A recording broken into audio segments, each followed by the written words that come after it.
नमस्कार दोस्तों, आप देख रहे हैं हमारा YouTube चैनल खबर 24 MP। मैं हूं आपके साथ पंकज विश्वकर्मा, मेरे साथ कैमरामैन अरुण राठी। दोस्तों, आज हम आए हैं खिलचीपुर विधानसभा क्षेत्र के ग्राम आमलावे में, जहां पर हमारे साथ जुड़े हुए हैं पूर्व सांसद आदरणीय नारायण सिंह जी आमलावे। इनसे हम चर्चा करेंगे कि इनके कार्यकाल में इनके द्वारा क्या क्या सौगात खिलचीपुर और राजगढ़ में दी गई थी। तो हमारे साथ है पूर्व सांसद नारायण सिंह जी आमलावे जी। आदरणीय नमस्कार। नमस्कार। ये चुनावी माहौल को लेकर आज हम विशेष तौर पर आपके पास आए थे। ये आपके द्वारा जो आपका कार्यकाल था 9 से 14 में श्रीमान सांसद रहे हैं राजगढ़ में, और इनके आपके कार्यकाल में जो सांसद को जो आपने सौगातें दी थी उसके बारे में थोड़ा सा देखिए, 2009 से 14 तक मुझे राजगढ़ संसदीय क्षेत्र में जी कांग्रेस पार्टी और हमारे जो नेता हैं आदरणीय राजा साहब दिग्विजय सिंह जी के द्वारा और हमारे कांग्रेस पार्टी के सभी कार्यकर्ता और पदाधिकारियों के सहयोग से मुझे 2009 से 14 तक राजगढ़ संसदीय क्षेत्र की जनता की सेवा करने का अवसर मिला जी। और जनता के द्वारा ही जनता ने कांग्रेस पार्टी पर और सबसे ज़्यादा जो हमारे नेता है पूर्व मुख्यमंत्री महोदय आदरणीय राजा साहब दिग्विजय सिंह जी साहब जी, उन पे भरोसा करके मुझे सेवा करने का अवसर मिला। उस टाइम पर खिलचीपुर विधानसभा क्षेत्र से हमारे अभी जो पूर्व ऊर्जा मंत्री जी है और वर्तमान में हमारे क्षेत्र के विधायक है आदरणीय पीरवेश सिंह जी साहब, वो विधायक थे। राजगढ़ जिले से हमारे 3 विधायक थे जी। और उस टाइम पर केंद्र के अंदर कांग्रेस पार्टी की सरकार थी। मनमोहन सिंह जी हमारे प्रधानमंत्री थे जी। और हमारी कांग्रेस पार्टी की वरिष्ठ नेता यूपीए की अध्यक्ष आदरणीय श्रीमती सोनिया गांधी जी थी। उस टाइम पर जब जनता ने मुझे सेवा करने का अवसर दिया, सबसे पहले तो मेरी शुरुआत राजनीति की मेरे गांव से हुई, इसलिए मैं पूरे गांव को एक परिवार मानता हूं कि जिसने मुझे ग्राम पंचायत का सरपंच बनाया। उसके बाद में मुझे 6 साल तक जनपद पंचायत का अध्यक्ष रहा और उसके बाद में ब्लॉक कांग्रेस कमेटी का अध्यक्ष रहा। और जिस टाइम पर कांग्रेस पार्टी ने और आदरणीय राजा साहब ने मुझे लोकसभा के लिए उम्मीदवार बनाया, उस टाइम पर भी मैं ग्राम पंचायत का सरपंच भी था और जिला कांग्रेस कमेटी का अध्यक्ष भी था जी। 25 साल तक मैंने पहले गांव की सेवा की, उसके बाद फिर मैंने पार्टी के लिए रात दिन की, हो सके जितनी मेहनत की। उसके बाद जब सेवा करने का अवसर मिला और केंद्र के अंदर जब कांग्रेस पार्टी की यूपीए की सरकार थी, आदरणीय राजा साहब मध्य प्रदेश के पूर्व मुख्यमंत्री हैं और केंद्र में हमारी सरकार होने के कारण आदरणीय राजा साहब जब मुख्यमंत्री थे और आदरणीय छोटे राजा साहब जब हमारे क्षेत्र से सांसद थे, तो उन्होंने कुंडालिया डैम और मोहनपुरा डैम और ये हमारी जो रामगंज मंडी से लेकर रेल भोपाल तक की जो रेलवे लाइन है, इसके लिए उन्होंने इन काम को प्रस्तावित किया था। लेकिन किन्हीं कारणों से केंद्र में भी सरकारें बदलती रही।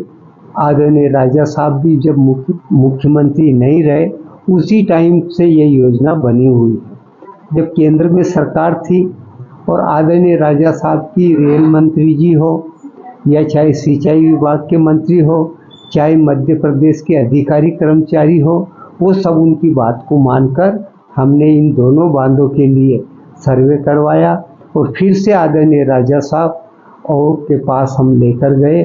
खिलचीपुर विधानसभा क्षेत्र से भी जो आवश्यकता पड़ी आदरणीय पीरवेश सिंह जी साहब ने, और मोहनपुरा डैम के टाइम पर भी वहाँ पर हेमराज जी कांग्रेस पार्टी के विधायक थे, तो हम सब ने मिलकर यहाँ से कोशिश की, और इसके लिए जब वहाँ कोशिश की और राजा साहब के सामने सारी बातें रखी कि अगर ये दोनों बांध आपके समय से आपने जो इनकी मांग को लेकर जो शुरुआत प्रस्ताव कर रखा है जी, वो काम अभी इन लोगों के जो, क्योंकि प्रदेश के अंदर भारतीय जनता पार्टी की सरकार है और अभी तक जो भी लोग यहाँ पर इस बात की ओर उनका ध्यान नहीं जा रहा है, तो राजा साहब ने वो हमारे सारे प्रस्ताव, हमारा सर्वे मंगवाया और उसके साथ साथ उन्होंने केंद्र के अंदर जब हमारी सरकार थी तो सिंचाई मंत्री से बात की।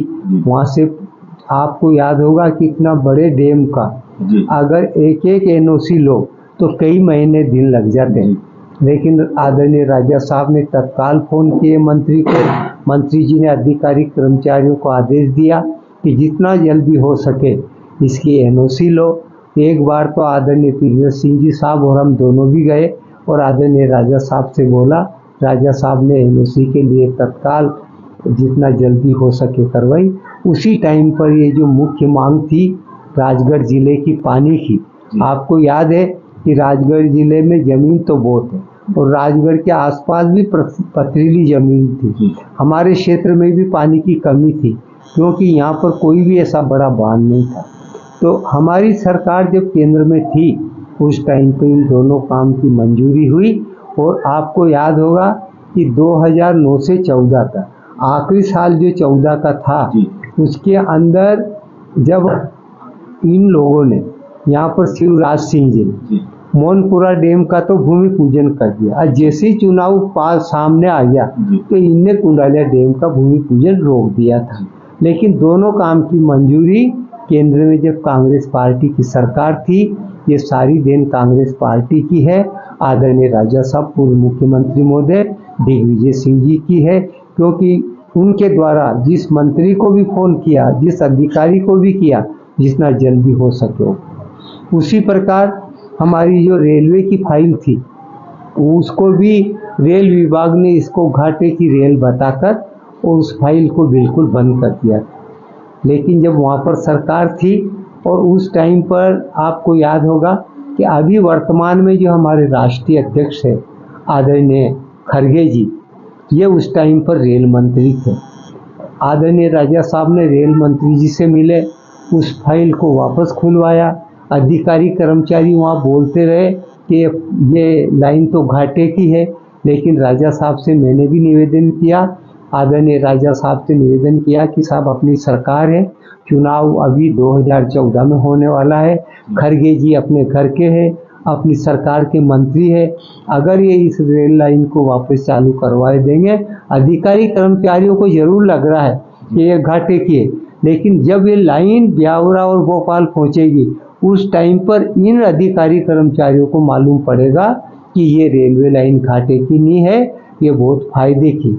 अभी आपको याद होगा कि 2 साल में जब रेलवे लाइन ब्यावरा पहुंच जाएगी और उसके बाद रामगंज मंडी से लेकर जब ब्यावरा जंक्शन बनेगा तो कई किलोमीटर का, कई रेलों को आने जाने में कई किलोमीटर का फर्क पड़ेगा। तब रेलवे विभाग को मालूम पड़ेगा कि ये लाइन फायदे की।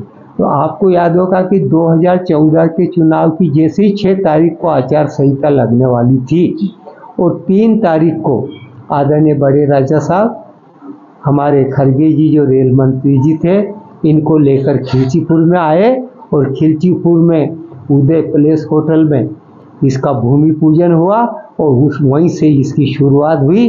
उसके बाद अरबों रुपए का काम हो रहा है। आपने देखा होगा कि खिलचीपुर ब्यावरा तक के लिए सारी तैयारी हो चुकी है, बड़े बड़े पुल बन चुके हैं, राजस्थान में तो सारी पटरी भी बीत चुकी है और हमारे यहाँ भी 2 साल में ब्यावरा तक रेल लाइन चल जाएगी।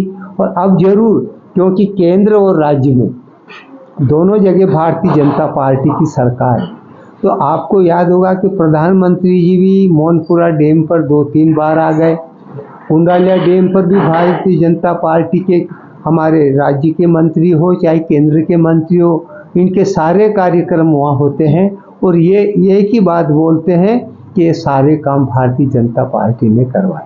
आपको याद होगा नरेंद्र मोदी जी का प्रोग्राम वहाँ पर हुआ, हमारे देश के रक्षा मंत्री जी राजनाथ सिंह जी को भी ये वहीं लेकर गए। और एक काम और है कि जब नेहरू का काम ही पूरा नहीं हुआ था और मध्य प्रदेश के अंदर चुनाव सामने था, तो इन्होंने मोदी जी को लाके बिना नेर चले ही उन नेर का लोकार्पण करवा दिया। तो ये क्या करते हैं कि काम तो सारे कांग्रेस पार्टी के हैं, यूपी सरकार के हैं, और जितना भी भूमि पूजन लोकार्पण हो रहा है वो सब कांग्रेस पार्टी का ये लोग कर। जी बहुत बहुत धन्यवाद। हमारे साथ पूर्व सांसद राजगढ़ जिले के आदरणीय नारायण सिंह जी आमला में जुड़े हुए थे। इन्होंने अपने कार्यकाल की जो भी योजनाएं थी हमें बताई है, जो कि हम हमारे YouTube माध्यम से आप लोगों तक पहुंचाएंगे। और दोस्तों, आप चैनल पर नए हो तो चैनल को लाइक करें, शेयर करें और सब्सक्राइब करें।